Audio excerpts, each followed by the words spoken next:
Sit back, relax, and welcome to Reading Hours.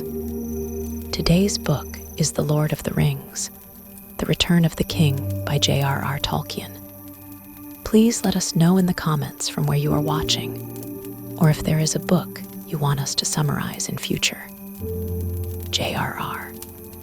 Tolkien's The Return of the King is the grand conclusion to The Lord of the Rings, bringing together the fates of Middle-earth's greatest heroes in a final, decisive struggle against Sauron's dominion. It is a book of war and sacrifice, of friendships tested and destinies fulfilled, where the battle for the world's future is fought both on the battlefield and in the hearts of those who bear the heaviest burdens. Picking up immediately after the events of the Two Towers, the story follows two parallel narratives: the final battles in Gondor and Rohan, where the forces of men make their last stand against the Dark Lord's armies, and Frodo and Sam's desperate journey through Mordor to destroy the One Ring. As Aragorn claims his true place as King of Gondor and Rohan's warriors march toward war, the burden of the ring becomes unbearable for Frodo, leading to a climactic moment atop Mount Doom that will decide the fate of Middle-earth. Tolkien's storytelling reaches its most epic heights in this final volume, balancing large-scale battles with deeply personal moments of courage, despair, and hope. Themes of redemption, loss, and the passage of time permeate the novel, reinforcing its place as one of the greatest works of fantasy ever written. As we embark on this 10-part summary of The Return of the King, we will break down the key events and character arcs, capturing the grandeur, tension, and emotional depth of Tolkien's conclusion to his legendary saga. The journey is almost at an end, but the greatest trials still lie ahead. The land of Gondor stood on the edge of destruction. The Dark Lord Sauron's strength had reached its peak, and from the blackened gates of Mordor, an army was marching, vast, unstoppable, like a storm swallowing the horizon. The great city of Minas Tirith, the jewel of the West, lay in their path, its 7 white-walled tiers rising defiantly against the encroaching darkness. And yet, within its halls, there was little hope. Gandalf and Pippin rode hard across the plains toward the city, their journey spurred by urgency. After the battle at Helm's Deep and the fall of Isengard, they had left their friends behind, heading straight for the capital of Gondor. Pippin, still haunted by Boromir's sacrifice, felt the weight of what lay ahead. Gandalf had warned him. Denethor, the ruling steward of Gondor, was a proud and troubled man, and their news would not be well received. As they climbed the winding road leading to the city's great gates, Pippin was struck by Minas Tirith's grandeur. Its white towers gleamed against the sky, though the day had a strange, dim quality to it. Ever since Sauron's power had begun to rise, a shadow had spread across Middle-earth, and now even the sun seemed reluctant to shine. The guards admitted them quickly, recognizing Gandalf, and led them through the winding streets to the citadel at the city's peak. There, upon the high throne of the Hall of Kings, though he himself did not sit upon it, was Denethor, steward of Gondor. He was an old man, proud and stern, draped in black, his sharp eyes filled with grief and wisdom alike. At his feet, Boromir's great horn lay split in two, a relic of his son's fall. When Gandalf told Denethor of Boromir's death, the steward did not weep. He already knew, he said, for he had seen it in his mind. The loss of his favored son had left him empty and bitter. He listened as Pippin spoke of Boromir's heroism, of how he had fought to the last to protect the hobbits, but his expression remained unreadable. Pippin, moved by a sudden impulse, stepped forward. "Then, my lord," he said, "let me offer you my service as payment for the debt I owe your son." Gandalf glanced at him sharply but said nothing. Denethor's eyes flickered with interest. He studied Pippin for a long moment before nodding. "So be it," he said. And thus, Peregrine Took, a hobbit of the Shire, was sworn into the service of the Steward of Gondor. That night, Pippin wandered through the halls of the citadel, feeling both the weight of his new duty and the isolation of being separated from Merry and the others. He was soon approached by a man in Gondorian armor, Beregond, a captain of the city's guard. Unlike Denethor, Beregond was warm and kind, and he took an immediate liking to Pippin, showing him around the city and explaining the dire state of Gondor.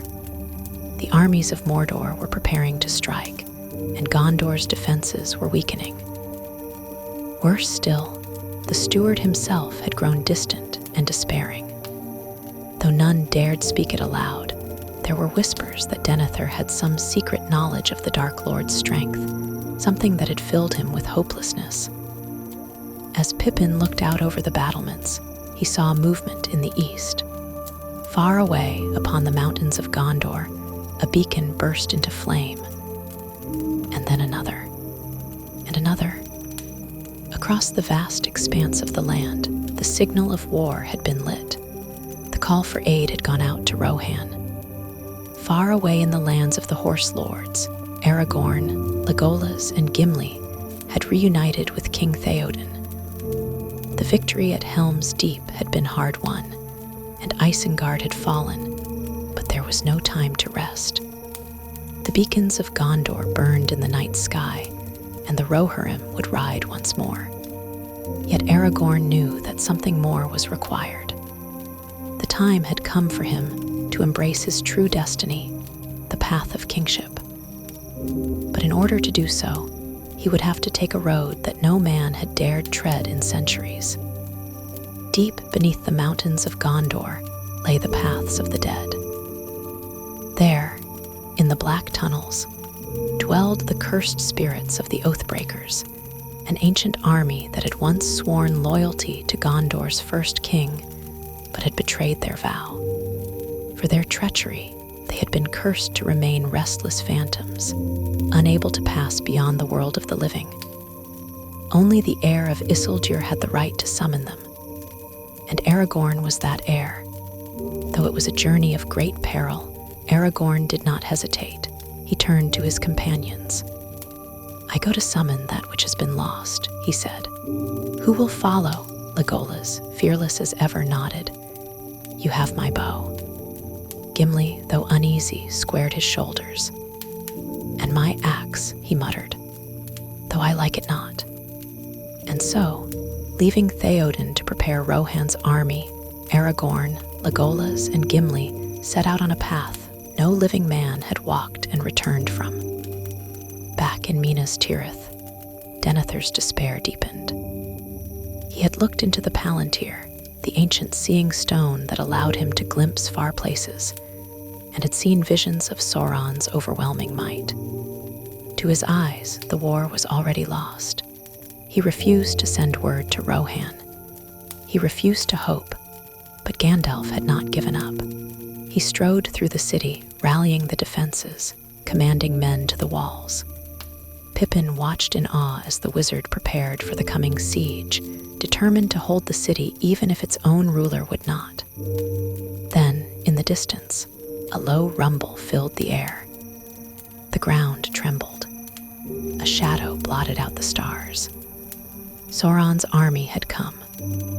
A great host of orcs and trolls, siege engines and monstrous beasts stretched across the horizon, marching toward the city gates. The black captain of the Nazgul, the Witch King of Angmar, led them, his form a terrible presence atop a monstrous winged beast. Minas Tirith stood alone. The siege had begun. And far to the south, Aragorn and his companions entered the mountains, stepping into the silent darkness of the haunted road. The whispers of the dead followed them, and the fate of Middle-earth balanced on the edge of a knife. The final battle was near. The darkness was absolute as Aragorn, Legolas, and Gimli passed beneath the shadow of the haunted mountain. The paths of the dead stretched before them, an ancient road where no living man had walked and returned. The entrance was a black, gaping maw in the rock, and the chill that seeped from within was unnatural, not of the wind or the cold, but of something deeper, something that did not belong to the world of the living. Aragorn did not hesitate. He stepped forward, his sword Anduril gleaming in the dim light. Behind him, Legolas walked with silent grace, and Gimli, though reluctant, followed with a grumble. "This is an evil road," the dwarf muttered, gripping the haft of his axe. "If I had my way, I would not set foot in this cursed place." The moment they crossed the threshold, a whisper rose in the air. It was not speech, but the rustling of unseen things moving in the darkness. The walls of the tunnel pressed close, cold stone damp with the weight of ages. Legolas, with his keen elven sight, peered ahead. "They are watching," he said softly. "The dead know we are here." Through the winding tunnels they walked, deeper into the heart of the mountain, where the air was thick and the silence unbearable. Then, suddenly, a shape loomed before them. The dead had come. Pale figures, flickering like mist, formed a ring around them. Shadows of long-forgotten warriors, their skeletal faces etched with the agony of an unfulfilled oath. At their center stood the King of the Dead, his spectral form draped in the tattered remnants of ancient armor, his hollow eyes fixed upon Aragorn. "The way is shut," the dead king intoned, his voice like a sigh of wind through barren trees. "It was made by those who are dead, and the dead keep it." Aragorn did not waver. He stepped forward, lifting Anduril, its reforged blade shining with the light of past ages. "You will suffer this curse no longer," he said. "I am Isildur's heir, and I summon you to fulfill your oath." "Will you fight?" The dead king hesitated, his form wavering, but he did not answer. The silence stretched, the air thick with unseen forces. Then, without a word, the dead faded back into the darkness, vanishing into the walls of the cavern. "They have denied us," Gimli muttered. "No," Aragorn said firmly. "They will come." They pressed onward, emerging at last into the cool night air on the other side of the mountain. Below them lay the southern lands of Gondor, and in the distance, the ships of the corsairs of Umbar, black-sailed and filled with Sauron's allies, moved up the Anduin River toward Minas Tirith. A great force of men had gathered to join the assault on the city, and it seemed there was no hope of stopping them. But Aragorn stood tall, gazing back at the mountain, waiting.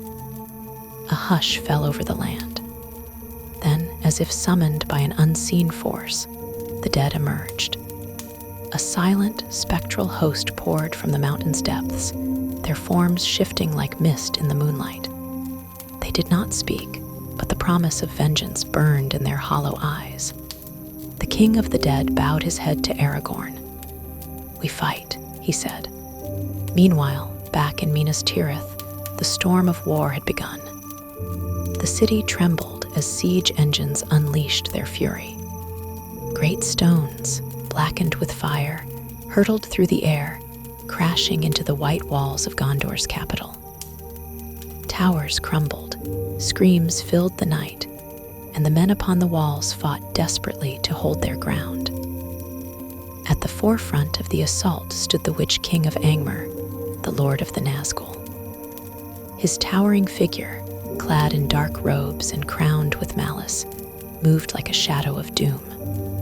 As he rode forward, the great iron gates of Minas Tirith shuddered under the blows of a monstrous battering ram, Grond, the wolf's head, a war engine of terrible power, forged in the depths of Mordor. Each strike sent tremors through the city, and the defenders faltered, knowing that when the gates fell, death would come with it. Pippin, now dressed in the black and silver of Gondor, watched in horror as the battle raged. He had never seen war on this scale, never imagined such destruction. But there was no time for fear. Somewhere in the halls of the citadel, Denethor was slipping deeper into madness. Gandalf, his white robes stained with dust and smoke, fought tirelessly, rallying the men. He rode from gate to wall, wielding his staff and sword, driving back the enemy where he could. Yet he knew that the city could not hold forever. Then, at last, Grond struck its final blow. The gates of Minas Tirith burst apart, and the army of Mordor surged forward. At their head rode the Witch King, his presence a black void of despair. The defenders recoiled, for none could stand against the Nazgul's lord. But before he could cross the threshold, a figure on a white horse rode forward. Gandalf. "You shall not enter this city," the wizard declared, his voice like thunder. The Witch King halted. For a moment, the two stood facing each other, Morgul sorcery against the power of the White Council. A deadly silence fell over the battlefield. Then, suddenly, a sound pierced the night. A horn. Far off in the distance, across the Pelennor fields, the golden banners of Rohan unfurled. The riders of Rohan had come. King Theoden led the charge, his warriors thundering across the plain, their spears gleaming. The sight of them was like the rising of the sun, a burst of hope against the shadow. The army of Mordor turned in surprise as thousands of horsemen swept down upon them, cutting through their ranks like a storm. From the walls of Minas Tirith, Pippin watched in astonishment. The battle was far from over, but for the first time, there was hope. And far to the south, Aragorn stood upon the deck of a captured corsair ship, the dead swarming behind him. The time had come for the heir of Isildur to return. The final war for Middle-earth had begun. The sun rose over the Pelennor fields, casting its pale light upon the battlefield. The ground was torn and scorched, littered with the bodies of orcs, men, and monstrous creatures of Mordor. The forces of Sauron still outnumbered the defenders of Gondor, but the arrival of the riders of Rohan had changed the tide of battle. King Theoden, mounted upon his great steed Snowmane, stood at the head of his host, his golden shield gleaming. His eyes burned with determination as he raised his sword and cried out, "Death, death, ride to ruin and the world's ending." The Rohirrim answered with a thunderous roar, and then they charged. The ground trembled beneath the hooves of thousands of horses as they swept down upon the enemy. The orc legions of Mordor, taken by surprise, faltered as the cavalry crashed into their ranks like a wave of fury. Lances impaled snarling Uruk-hai. Swords slashed through armor and flesh, and the battle turned into a chaotic whirlwind of blood and steel. Theoden rode at the forefront, striking down his foes with unmatched ferocity, his presence a beacon of hope for all who fought under Gondor's banner. Yet in the midst of battle, a terrible shadow fell upon the field. The sky darkened as the Witch King of Angmar, the black captain of Mordor, descended upon his fell beast, a monstrous winged creature with leathery wings that spread wide over the battlefield. Theoden's horse reared in terror, and the king was thrown from the saddle. Snowmane, pierced by a black dart, collapsed upon its master, trapping him beneath its massive weight. The Nazgul's leader loomed over Theoden's fallen form, his presence an overwhelming force of despair. No man could stand against the Witch King, for it had been foretold that no mortal man could slay him. He lifted his great black mace, ready to deliver the final blow. But before he could strike, a lone warrior stepped forward. Eowyn, shield maiden of Rohan, stood between the Witch King and her fallen king. Clad in the armor of a rider, her face was hidden beneath her helm, and her sword gleamed in the dim light. At her side, a small figure stood, Meriadoc Brandabuck, sword drawn, his hobbit heart pounding in terror yet filled with resolve. "Begone, foul Dwimmerlake, Lord of Carrion," Eowyn cried. "Leave the dead in peace."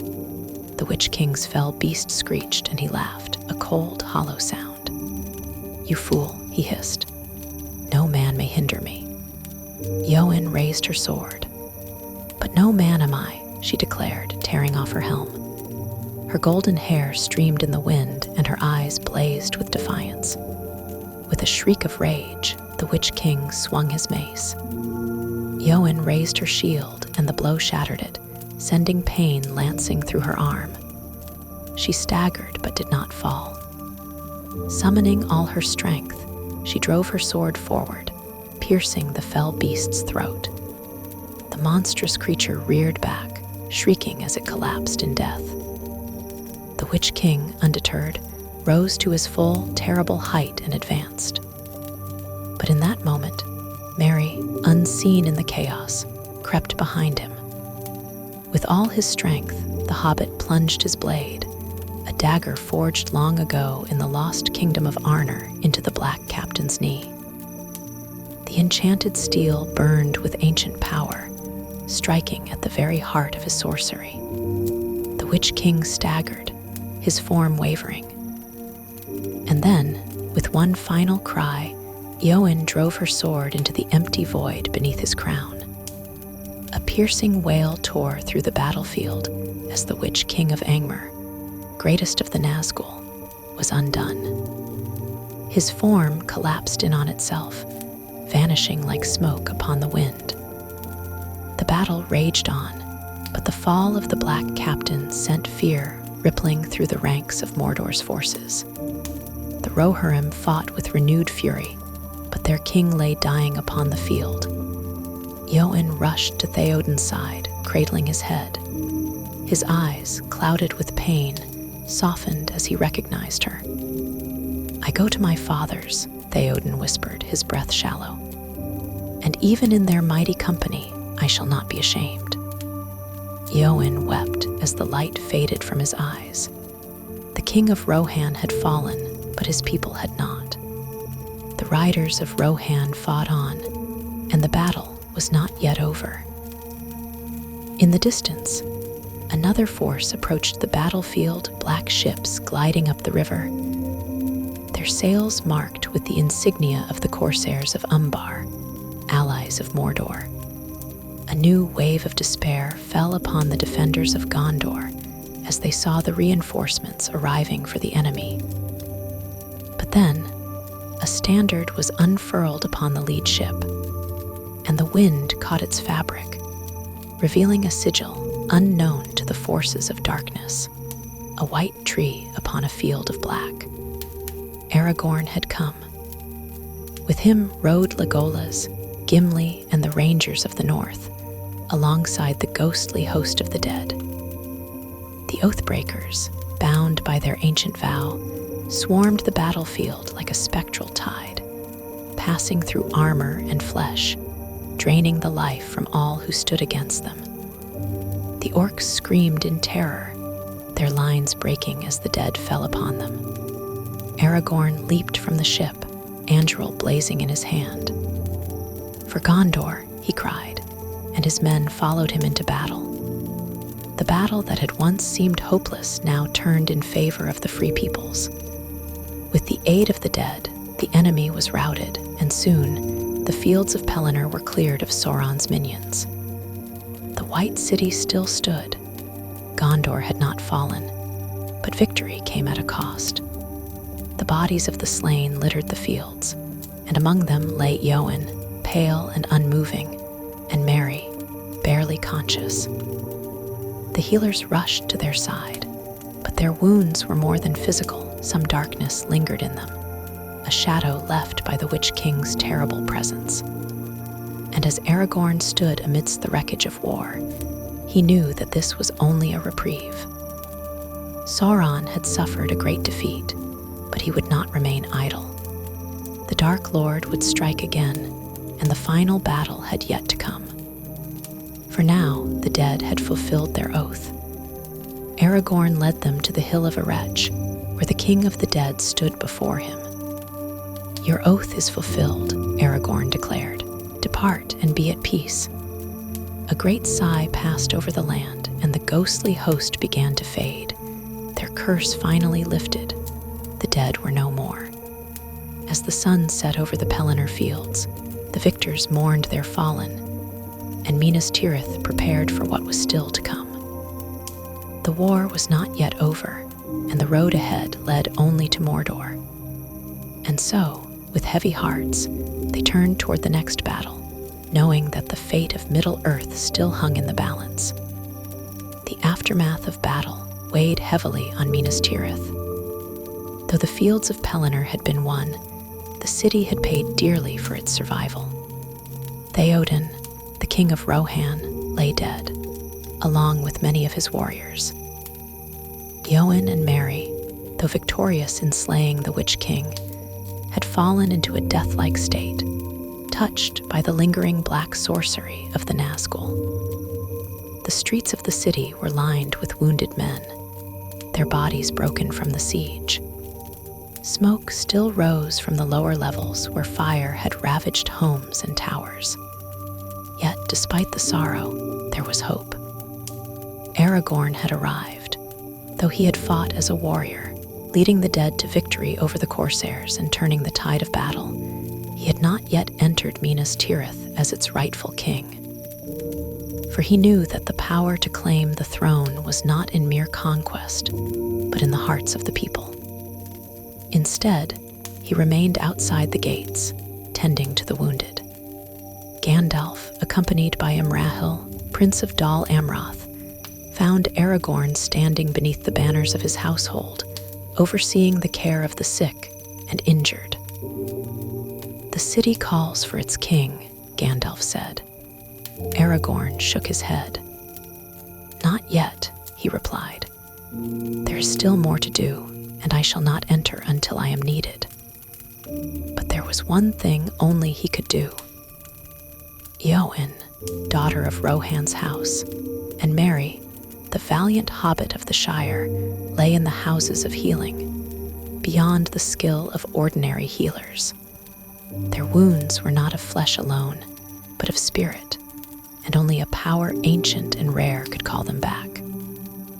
It was then that Gandalf recalled an old saying, "The hands of the king are the hands of a healer, and so shall the rightful king be known." With quiet authority, Aragorn entered the houses of healing. He called for Athelas, the healing herb known as Kingsfoil, though it was little valued by the people of Gondor. When the herb was brought, he crushed its leaves in his hands, letting the scent fill the air, a scent fresh and sweet, like the breezes of summer. He placed his hands upon Eowyn's brow, calling her back from the shadows. Slowly she stirred, her eyes opened, filled with light once more. "What has happened?" she whispered. "You fought bravely," Aragorn said, "and you live."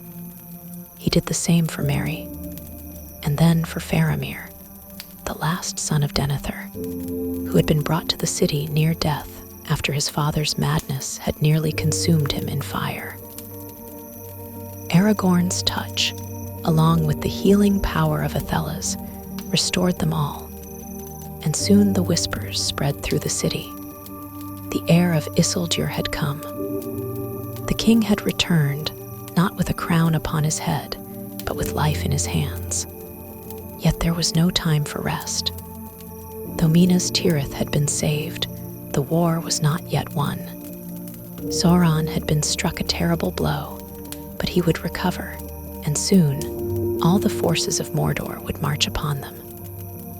The Dark Lord had lost his most feared servant, the Witch King, yet he had more armies to send, and the Black Gate still loomed in the distance, barring the way into the heart of his kingdom.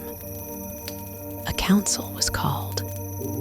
Aragorn, Gandalf, Eomer, and the captains of the free peoples gathered in the Tower of Ithilien to determine their next move. It was Gandalf who spoke first. "We have bought time, but only a little," he said. "The eye of Sauron is upon us, searching, waiting for his next moment to strike.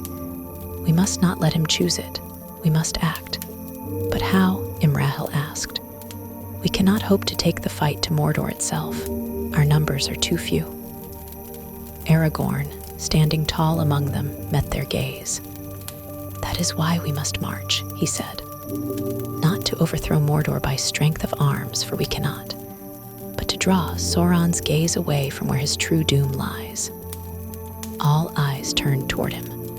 Frodo. The ring-bearer was still out there, somewhere in the shadows of Mordor, struggling toward Mount Doom. If he succeeded, if the ring was destroyed, Sauron's power would crumble. But he would never reach his goal if Sauron's eye remained fixed upon his land, sending forth every force he could muster to stop him. "We must give him his chance," Gandalf said. "We must march on the Black Gate, challenge Sauron openly, and make him believe that our strength lies here." There was silence in the chamber. The plan was madness. They had barely survived the Battle of Minas Tirith.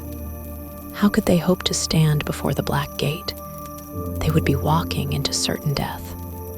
Yet they had no choice. It was decided. They would gather what strength remained and march to Mordor, not to win a battle, but to give Frodo time. Preparations were made swiftly. Aragorn, dressed not as a king but as a warrior, led the host of Gondor and Rohan from the city. The sight was both noble and sorrowful. A great army, banners of the White Tree and the Horse Lords flying side by side, marching toward doom with no hope of victory. Only a few thousands remained, barely enough to hold a battlefield, let alone storm the Black Gate. As they left the White City behind, the land grew barren. The green fields of Gondor gave way to the ashen wastes of Mordor's borders. The closer they came, the more the air thickened, filled with an unnatural weight. The mountains loomed ahead, jagged and blackened by centuries of shadow. At last, they reached the valley before the Morannon, the Black Gate of Mordor. The vast iron doors stretched high, guarded by towers of stone and great battlements lined with the forces of Sauron. No mortal army could hope to breach it. Yet still they rode forward. Before the gate they halted.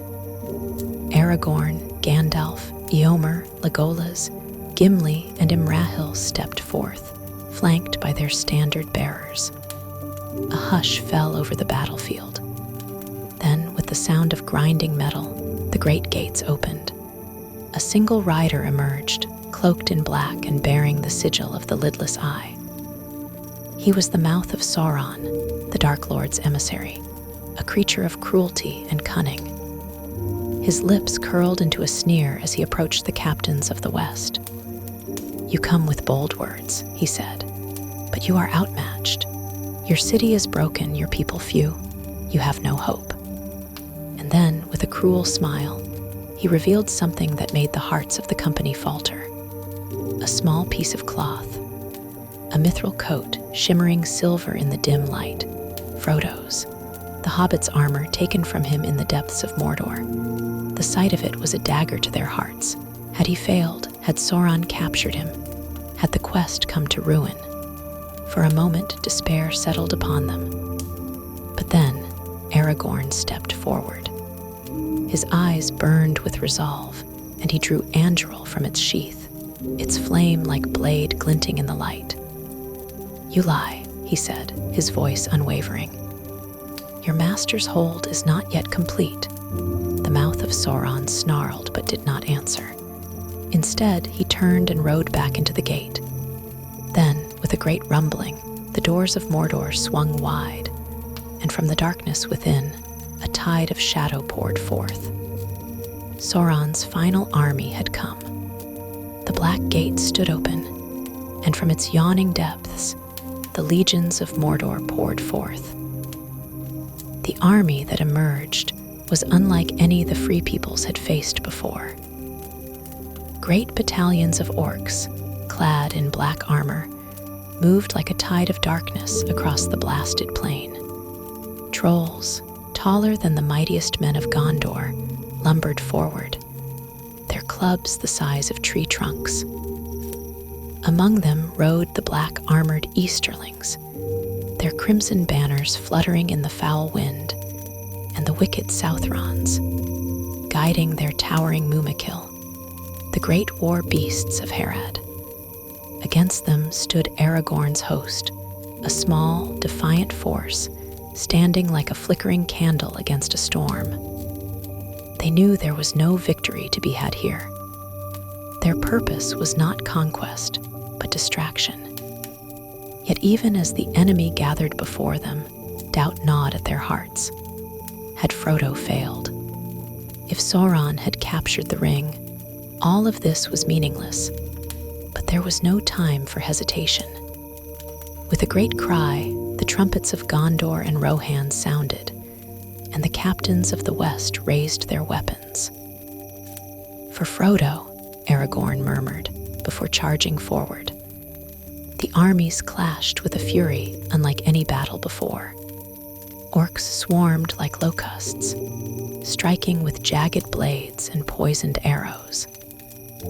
The men of Gondor and Rohan fought valiantly, their swords flashing, their shields ringing as they resisted the crushing weight of Mordor's onslaught. Legolas and Gimli fought side by side, the elf's arrows flying with deadly precision, while the dwarf's axe hewed through countless foes. Eomer led the horsemen of Rohan, their lances shattering enemy ranks, while Prince Imrahil of Dal Amroth stood as a beacon of valor among the knights of Gondor. Yet the enemy was relentless. Great trolls battered the shield walls, crushing men beneath their monstrous strength. The Mumakil of the Southrons trampled entire companies, their tusks sweeping through the ranks like scythes. The weight of Mordor pressed upon them, and slowly, the army of the West was forced into a desperate ring, surrounded on all sides. Above it all, the sky darkened. A shadow grew upon the horizon, and the eye of Sauron flared with terrible wrath. The Dark Lord had turned his full attention upon the battle, sensing his moment of final victory. And then, far away in the heart of his own land, something changed. High above the plateau of Gorgoroth, upon the slopes of Mount Doom, a lone figure staggered toward the chasm of fire. Frodo Baggins had made it. Bruised, beaten, and nearly spent, the hobbit had crawled through the ash and ruin of Mordor, guided by Samwise Gamgee, his dearest friend and the only strength he had left. Together, they had endured horrors beyond reckoning: orc patrols, the barren wastelands, the crushing weight of hunger and exhaustion. But now they had reached the end. The Samath Nor, the Chamber of Fire, lay before them. Sam, barely able to stand, turned to Frodo. "This is it, Mr. Frodo," he said, his voice thick with exhaustion. "Just a little more." Frodo, his face pale, his hands trembling, took a step forward, and then he stopped. A terrible silence filled the chamber. Sam watched in horror as Frodo turned, his eyes burning with something unnatural. Slowly, with a voice that was not his own, Frodo spoke. "I have come," he whispered, "but I do not choose to do what I came to do." His hand, clutching the ring, trembled. Then, with a sudden, awful finality, he lifted it to his finger, and he put it on. At that moment, all hope seemed to die. The eye of Sauron, until now focused on the battlefield, suddenly turned. A scream of rage and terror echoed across the plains of Gorgoroth. The Dark Lord had been deceived, drawn into battle, thinking the ring was safely beyond reach. But now it was here within his grasp. The ground shook as his will reached out, searching, hunting for the one who had claimed it. But he was not the only one who had been watching. From the shadows, another figure emerged. Gollum, the wretched creature who had stalked Frodo and Sam across the wastes of Mordor, saw his chance. With a shriek, he leapt upon Frodo, his claws grasping for the ring. Frodo, unseen but no longer untouchable, fought back, struggling to keep what he had claimed. They wrestled upon the very edge of the fire, a desperate battle between the last ring bearers. And then, with one final terrible lunge, Gollum bit down. His teeth sank into Frodo's hand. Frodo screamed as the ring was torn from him. Gollum, his eyes wild with triumph, stumbled backward. He held the ring aloft, gazing at it with unspeakable joy, dancing upon the edge of the abyss. And then he stepped too far. With a final, gasping cry, Gollum toppled over the edge, and the ring, his precious, vanished into the fire. For a moment, there was silence. Then the mountain erupted. The ground beneath them shook as the fires of Mount Doom surged upward, consuming the ring at last. The power of Sauron, bound to its fate, was unmade. The eye upon Barad-dûr flared wide, burning with an agony beyond words. Then, with a thunderous roar, it shattered. The dark tower trembled. Its walls cracked, its foundations crumbling as the will that held it together was torn away. From the battlefield, the soldiers of the West saw the sky shift. The great shadow that had loomed over Middle-earth began to break apart, like smoke upon the wind. Sauron was no more. His armies, leaderless, fell into chaos. Some fled in terror, casting aside their weapons. Others collapsed where they stood, their strength failing as the force that had driven them vanished. The Black Gate itself shuddered and collapsed, its massive doors falling inward as the land of Mordor began to break apart. Aragorn, standing in the midst of the battle, watched in silent awe. He turned to Gandalf, his voice barely a whisper. "It is over." Sam, still standing upon the slopes of Mount Doom, looked to Frodo, who had fallen to the ground, spent beyond measure. The fires of the mountain raged around them, and the earth cracked beneath their feet. "It's gone," Sam murmured. "The ring is gone." But there was no escape. The mountain was breaking apart. The ground beneath them was crumbling, the fire rising. They were trapped. And yet, as they lay upon the burning rock, exhausted and waiting for the end, a great wind swept over the land. From the sky, the great eagles of the misty mountains descended. Gwaihir, the Lord of Eagles, along with his kin, swept down upon the slopes of the mountain, their talons grasping the fallen hobbits. As the fires raged and the land of Mordor fell away, they lifted Frodo and Sam into the air, carrying them away from the ruin. The world below was changing. Barad-dûr crumbled into nothingness. The armies of darkness scattered.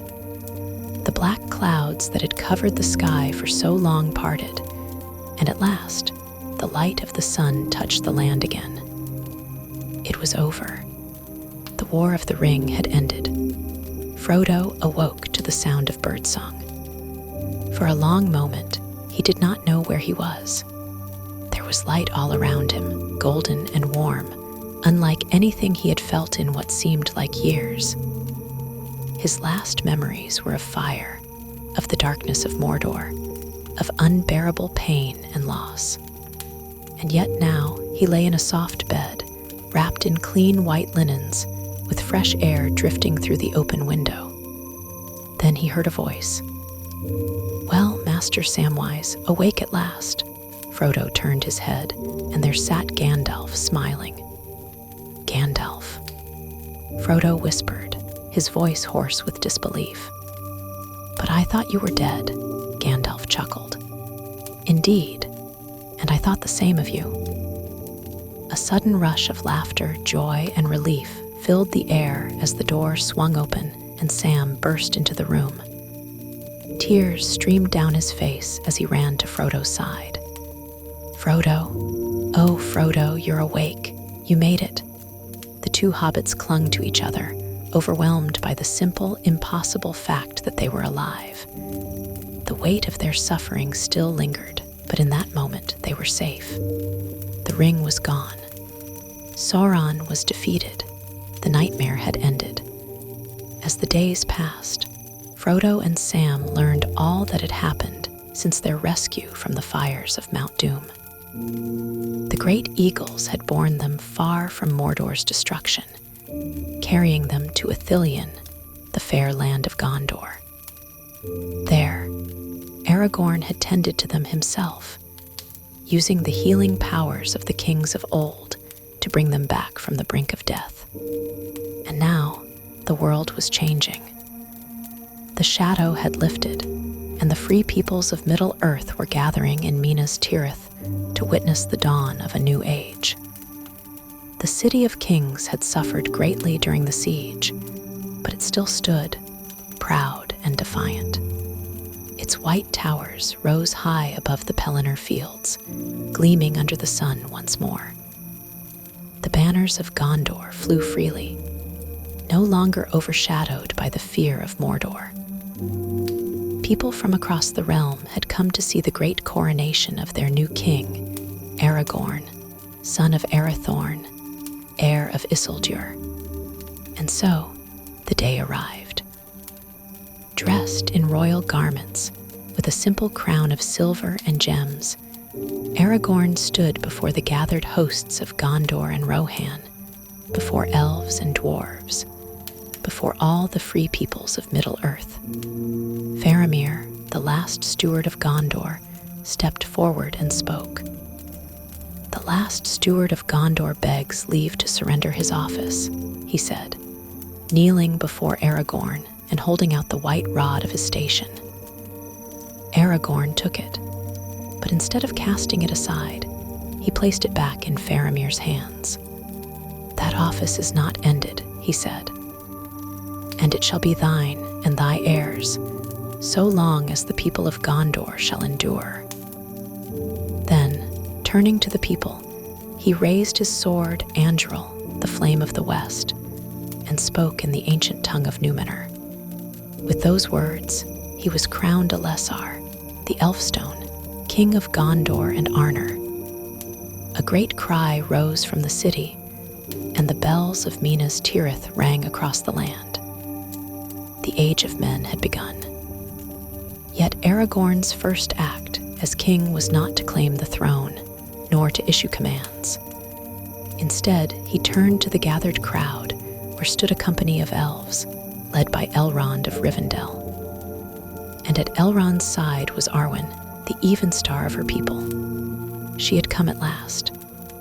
Elrond stepped forward, bearing a white banner, and spoke.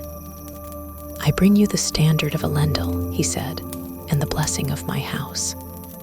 For my daughter, Arwen Undomiel, shall wed the King of Men." Thus, the long sundered lines of elf and man were joined once more, as Arwen and Aragorn embraced before the assembled host. She had chosen the mortal life, to remain in Middle-earth with him, forsaking the passage to the undying lands. For love, she would stay, even though it meant one day facing death. But for now, all was joy. In the days that followed, the city celebrated in peace. The hobbits were honored as heroes, and Merry and Pippin, clad in the livery of Gondor and Rohan, walked among the great lords of Middle-earth as equals. Legolas and Gimli, too, remained at Aragorn's side, ever faithful. And Frodo and Sam, quieter than the rest, were at last free from the burden they had carried for so long. Yet not all things could be healed. One evening, in a quiet hall of the city, Frodo sat alone. The celebrations and the feasts had begun to feel distant, almost unreal. He touched his chest, where a dull ache still lingered. Though Sauron had been defeated, though the ring was gone, the wounds he bore, both in body and in spirit, could not be erased. Gandalf found him there and sat beside him in silence. "You are troubled," the wizard said at last. Frodo nodded. "I should be happy. I should feel free, but I don't, not entirely." He hesitated, then whispered, "The Shire, will it be the same?" Gandalf sighed, his eyes filled with ancient wisdom. "Some wounds do not heal, Frodo. Even in time, and some places change whether we will it or not." Frodo did not answer, but deep in his heart he knew. The journey was not yet over. And so, after many days of rest, the hobbits prepared to leave. Aragorn, now king, bid them farewell with great honor. The people of Gondor lined the streets as they departed, cheering for the ring-bearer and his companions. Yet even among the joy, Frodo could not shake the feeling that something had ended. As they rode north, through the lands they had once crossed in peril, the road home stretched before them. Yet what awaited them in the Shire, none could yet say. The story was not yet done. The journey home began with great honor. As the four hobbits, Frodo, Sam, Merry, and Pippin, rode out of Minas Tirith, they were escorted by a great host of men. Aragorn, now King Elessar, would accompany them part of the way, along with Gandalf, Legolas, Gimli, and the riders of Rohan. There was joy in the company, for though they were leaving the city behind, the world was free of Sauron's shadow, and the lands of Middle-earth had begun to heal. They traveled northward, passing through the green fields of Anorion, the rolling hills that bordered the land of Rohan. As they approached Edoras, the capital of the Horse Lords, they were welcomed warmly by J.R.R, now King of Rohan. It was a bittersweet reunion, for though Rohan had triumphed in battle, they still grieved the loss of Theoden, the fallen king. A great funeral was held for Theoden, whose body had been carried from Minas Tirith to his homeland. His people gathered in the golden hall of Meduseld, where he was laid to rest beside the kings of old. Many songs were sung in his honor, and Merry, who had served him faithfully as his esquire, stood among the mourners, shedding silent tears for the brave leader he had followed into battle. But there was joy as well. Eowyn, sister of J.R.R and the shield maiden who had slain the Witch King, stood beside Faramir, steward of Gondor. They had grown close during the days after the war, and now they stood hand in hand before their people. Before Theoden's tomb, Eowyn made a choice. No longer would she seek glory through war, but instead she would embrace life and healing. She and Faramir were soon betrothed, and the people of both Rohan and Gondor rejoiced. After the ceremonies ended, the company set out once more, this time toward Isengard. When they reached the once great stronghold of Saruman, they were astonished by what they found. The vast, ruined ring of Isengard had been transformed. The land, once a barren waste after Saruman's destruction of the forests, was now green again. Trees were growing where pits and forges once stood, and fresh waters ran through the land. At the center of it all, in the great tower of Orthanc, stood Treebeard, the ancient Ent who had led the attack against Saruman.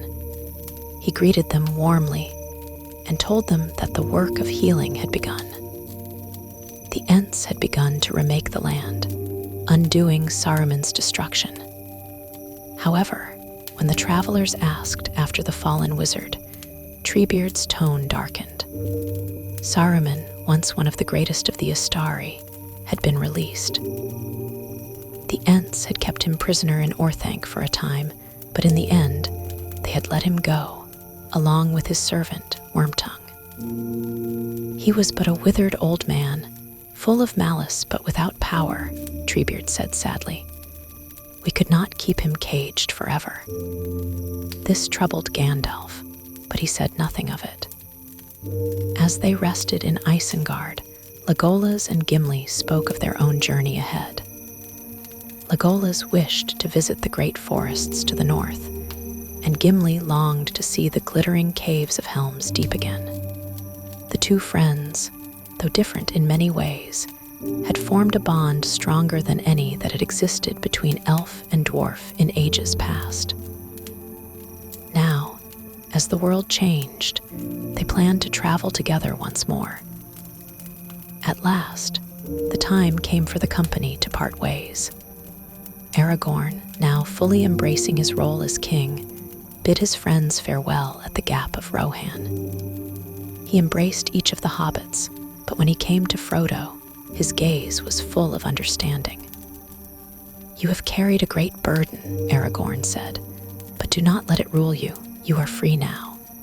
Frodo nodded, but in his heart, he was not sure.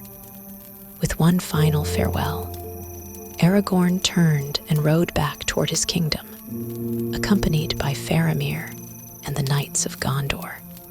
The hobbits, along with Gandalf, continued their journey northward, leaving the land of men behind as they made their way back toward their own home. They passed through the southern lands of Eriador, traveling along roads that had once seemed vast and perilous, but now felt strangely familiar. The days grew quieter, and the grandness of their adventures began to fade into the past. But not all was forgotten. As they made their way through the wilds, they came upon a small, ragged figure by the roadside. Saruman, the fallen wizard, now little more than a beggar in tattered robes, stood leaning on a crooked staff. His once proud voice had become bitter and mocking. He no longer had the power of old, but he still had his cunning and his malice. Wormtongue slunk behind him, his face hollow with fear and hunger. You look upon a beggar, little hobbits, Saruman sneered. Is this not a fine reward for all my wisdom? Gandalf regarded him with pity, but there was no forgiveness in his voice. You brought this upon yourself, Saruman. You had wisdom, but you turned it to cruelty. Now you must find your own way. Saruman scoffed, but there was no true defiance in his eyes. He turned away, muttering to himself, and wandered down the road, Wormtongue trailing behind him. It was an encounter that troubled the hobbits, but there was little they could do. Evil did not always end with grand battles or sudden defeats. Sometimes, it simply faded away, leaving only ruins behind. At last, the road led them to the borders of their homeland, the Shire. It should have been a joyous moment. They had journeyed across Middle-earth, faced dangers beyond imagining, and now they had returned home at long last. But something was wrong. As they passed into the outskirts of the Shire, they saw signs of trouble. Trees had been cut down, fields lay untended, and there were guards at the borders, big men, dressed in rough armor with cruel faces. The Shire had changed. A dark feeling settled over the hobbits as they rode forward. This was not the home they had left behind. Something had happened while they were away. Something was very wrong. And thus, their journey was not yet over.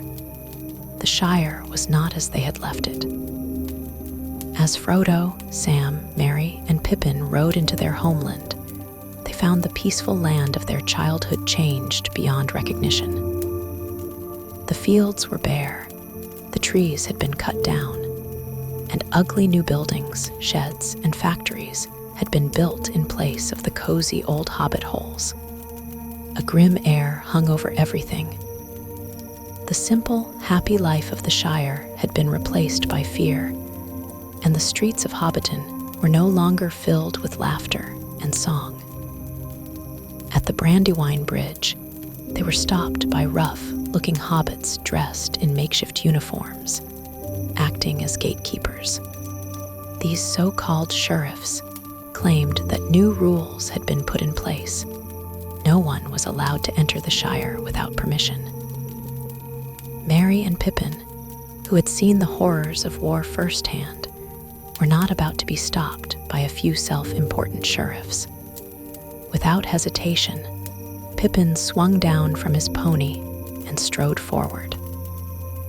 "Stand aside, you fools," he commanded, his voice full of the authority of a knight of Gondor. The sheriffs hesitated, not used to hobbits speaking with such confidence. Before they could react, Merry laughed and added, "Or do you mean to arrest us?"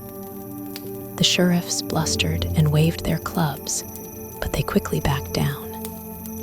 It was clear they were not true enforcers of law, just frightened hobbits trying to follow orders. With that, the four companions pushed forward, determined to uncover what had happened to their home. As they made their way through the Shire, they spoke to the few hobbits who dared to approach them. What they learned was both shocking and infuriating. A new leader had taken control, Sharky, he was called. Under his rule, men had entered the Shire, enforcing harsh laws and cruel punishments. The trees had been felled for no reason. The mills churned out black smoke, and anyone who resisted was imprisoned. Even simple pleasures like beer and pipeweed had been hoarded or forbidden. The Shire was no longer a land of peace. It was a land under occupation. And then, the most chilling news of all. Bag End, Frodo's beloved home, was no longer his.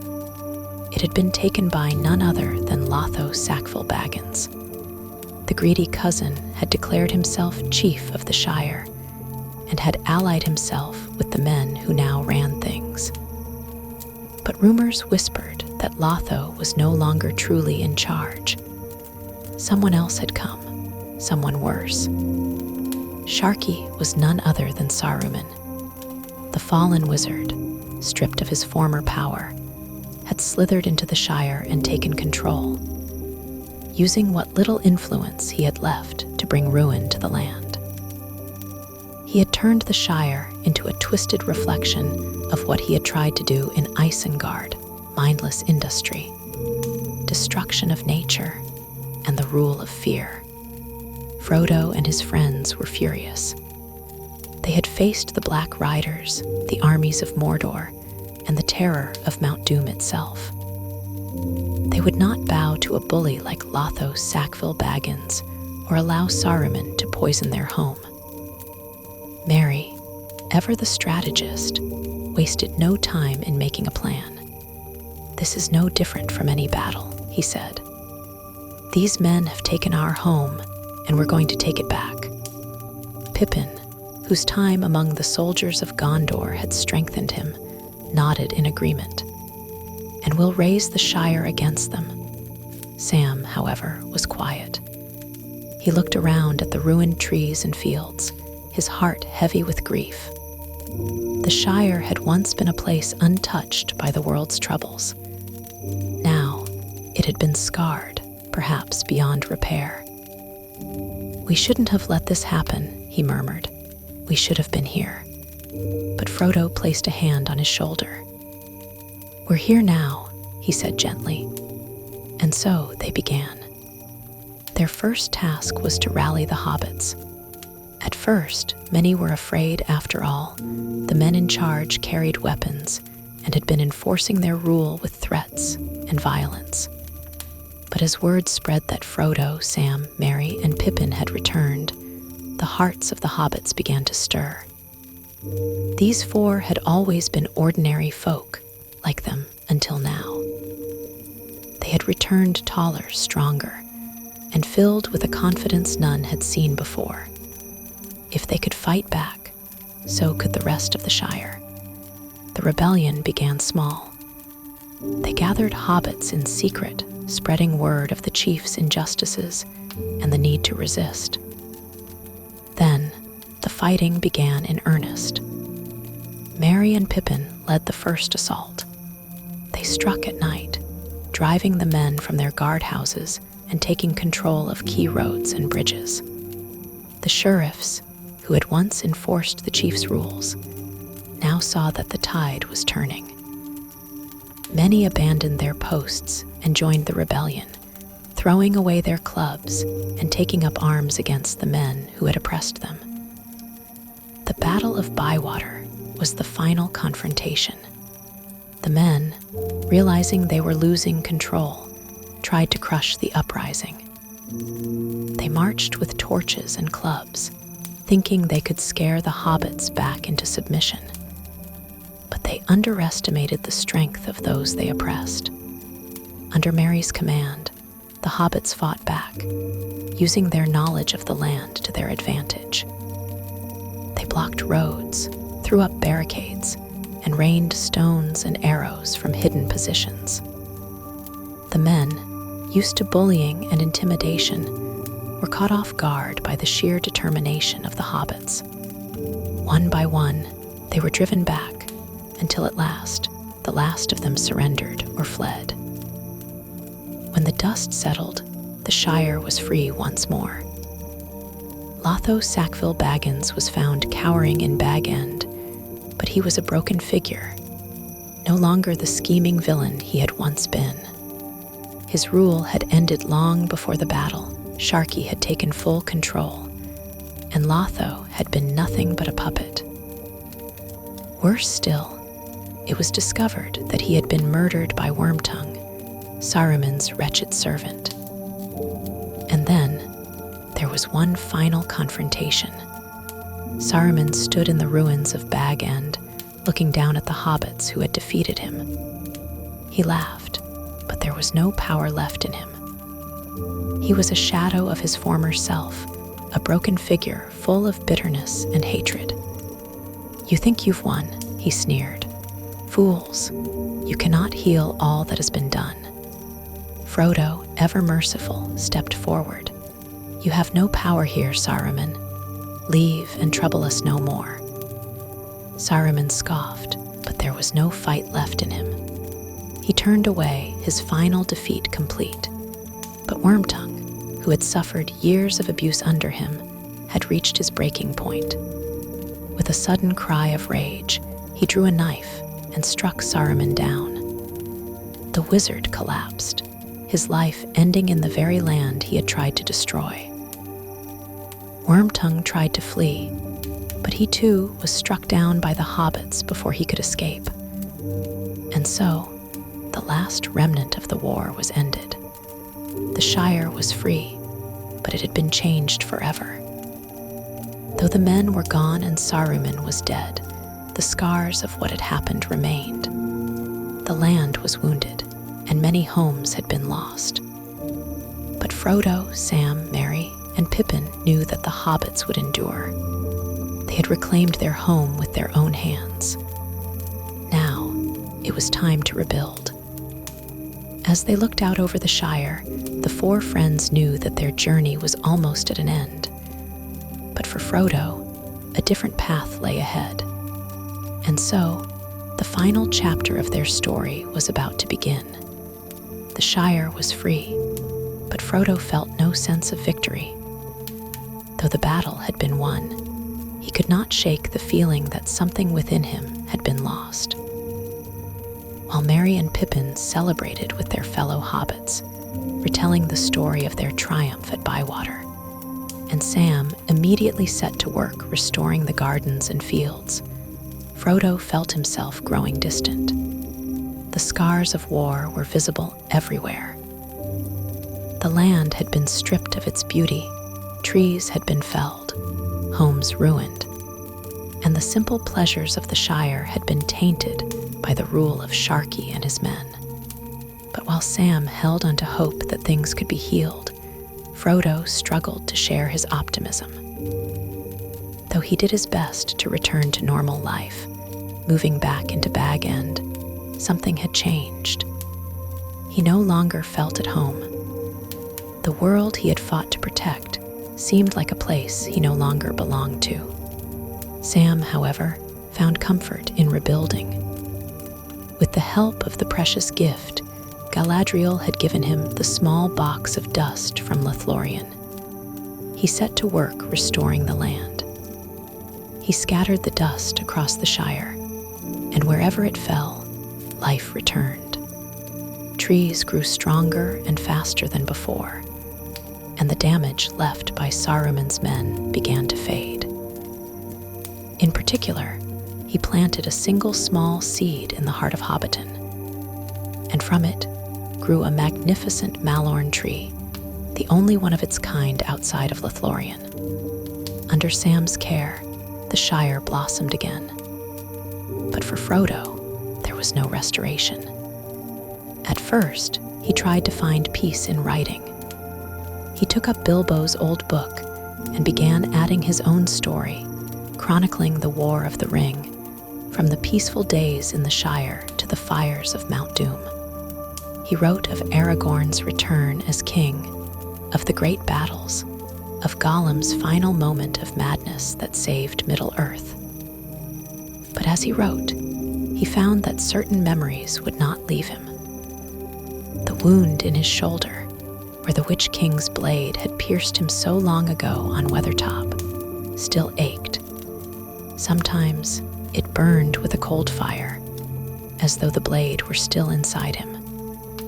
His nights were restless, filled with dreams of the Eye of Sauron, of the weight of the ring, of a pain he could not name. On the anniversary of Weathertop, he fell ill. He grew pale and weak, unable to rise from bed, and though Sam and the others cared for him, there was nothing they could do to ease his suffering. The wound had long since healed on the surface, but its mark on him remained. The Shire was safe, but Frodo was not. As the months passed, he grew more withdrawn. He attended the grandest wedding the Shire had seen, when Sam finally married Rosie Cotton, his childhood love. Frodo smiled and celebrated with the rest of them, but inside, he felt as though he was standing on the outside of a world that no longer had a place for him. He tried to stay. He truly did. He took Sam in as a close companion, guiding him in his new role as one of the most respected hobbits in the Shire. He even arranged for Bag End to pass into Sam's care, knowing that Sam would cherish it as he had. But no matter how much he tried to live a normal life, the pain inside him would not fade. And so, at last, he came to a decision. One morning, he called for Sam and told him that they would be taking one last journey together. He did not say why, but Sam, ever loyal, did not ask questions. Together, they rode westward toward the Grey Havens. As they traveled, they were joined by Gandalf, who had been waiting for this moment. Alongside him rode Elrond and Galadriel, the last of the great Eldar who still remained in Middle-earth. With them were Bilbo, now an old and frail hobbit, but still carrying that same gleam of adventure in his eyes. Sam's heart grew heavy with realization. This was no ordinary journey. When they reached the shores of the sea, the white ship was waiting. Its sails shone silver in the fading light of the world, and beyond the horizon lay a land unknown to mortals. The Undying Lands. Frodo turned to Sam, the dearest friend he had ever known. "It is time, Sam," he said gently. Tears filled Sam's eyes. "You're leaving," he whispered. Frodo nodded. "The Shire has been saved, and you will be happy here, but I cannot stay." "My wounds will never truly heal, Sam. I need to find peace, and this is the only way." Sam shook his head, unwilling to accept it, but deep down, he knew Frodo was right. He had seen the pain in his friend's eyes for too long now. Bilbo, who had dozed off on a bench nearby, suddenly stirred. "Well, Frodo, my lad," he said with a weary smile, "I suppose this is our last adventure together." Gandalf stepped forward, placing a reassuring hand on Sam's shoulder. "He is going to a place where he can be healed," the wizard said. "And one day, Sam, your time may come as well." Frodo embraced Sam one last time, whispering his final words, "Don't be sad, Sam. You will live the life I could not, and that is enough." With that, Frodo, Bilbo, Gandalf, Elrond, and Galadriel boarded the white ship. The sails unfurled, the wind caught them, and the ship began to glide across the water, passing beyond the world of men. Sam watched until the very last glimmer of the ship disappeared into the horizon. And then he turned, wiping his eyes. With a deep breath, he mounted his pony and rode home. As he passed back through the familiar lands of the Shire, his heart ached with the loss of his dearest friend. But as he reached the garden gate of Bag End, he saw Rosie waiting for him, their little daughter in her arms. He took one last look at the world beyond, where Frodo had gone, and then stepped forward. "Well," he said softly, as he took his daughter into his arms, "I'm back." The tale of the ring had come to an end, but its echoes remained in the hearts of those who had taken part in the great struggle.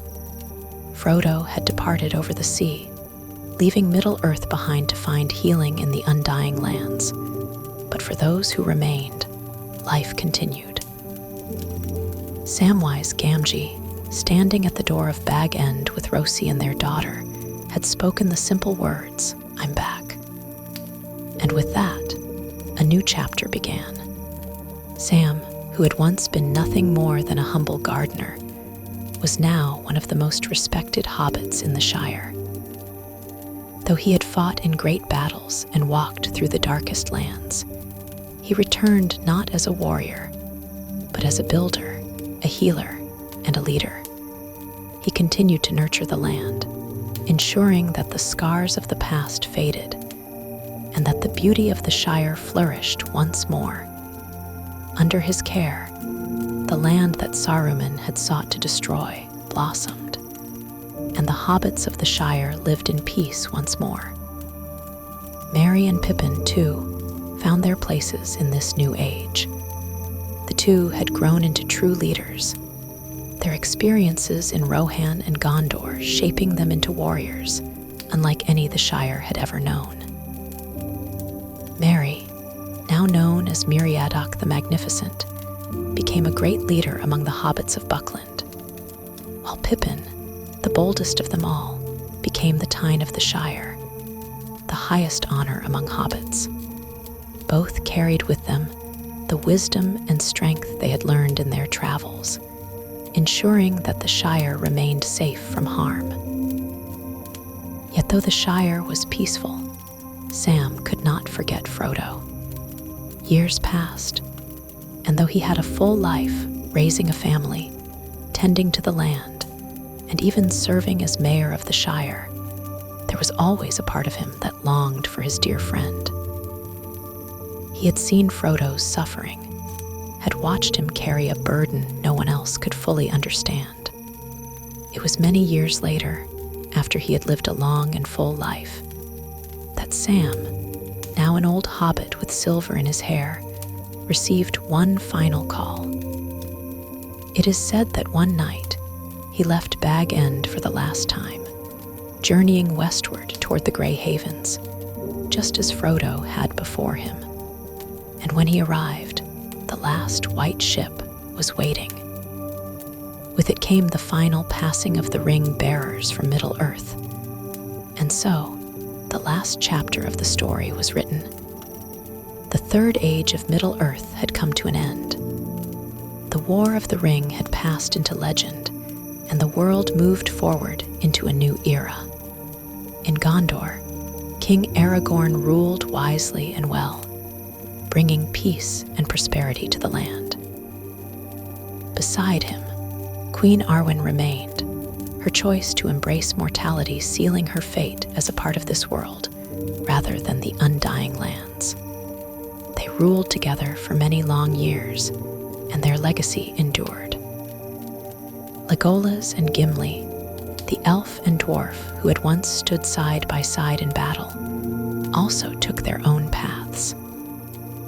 Legolas, longing for the forests of his people, eventually led some of his kin to Ithilien, bringing beauty back to the lands near Gondor. But even he, in time, could not resist the call of the sea. It is said that after the passing of Aragorn, he built a ship and set sail for the undying lands, bringing Gimli with him, the first and only dwarf to ever enter that realm. And so, one by one, the great figures of the War of the Ring passed from Middle-earth. Some by death, others by departure, but all left their mark upon the world. The tale of the ring was over, but the world it had shaped remained. The story of the Lord of the Rings is one of great battles, of loss and sacrifice, of friendship and courage. But at its heart, it is also a story of change. It is the story of how an age ended and how the world moved on. It is about the small standing against the great, the humble proving their worth, and the quiet victories of those who never sought glory. It is a story of hope, even in the darkest of times. J.R.R. Tolkien's masterpiece has captivated readers for generations, not just because of its epic scope, but because of its depth and meaning.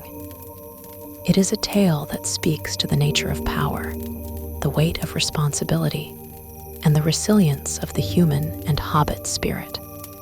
The journey of Frodo, Sam, Aragorn, Gandalf, and all the others is more than just an adventure.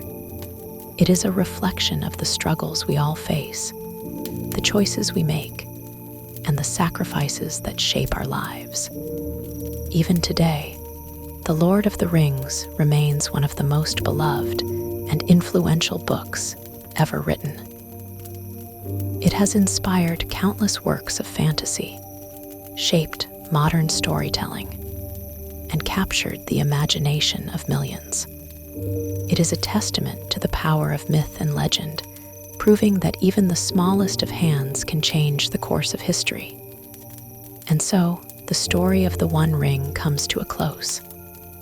The last ships have sailed, the last battles have been fought, and Middle-earth, though forever changed, endures.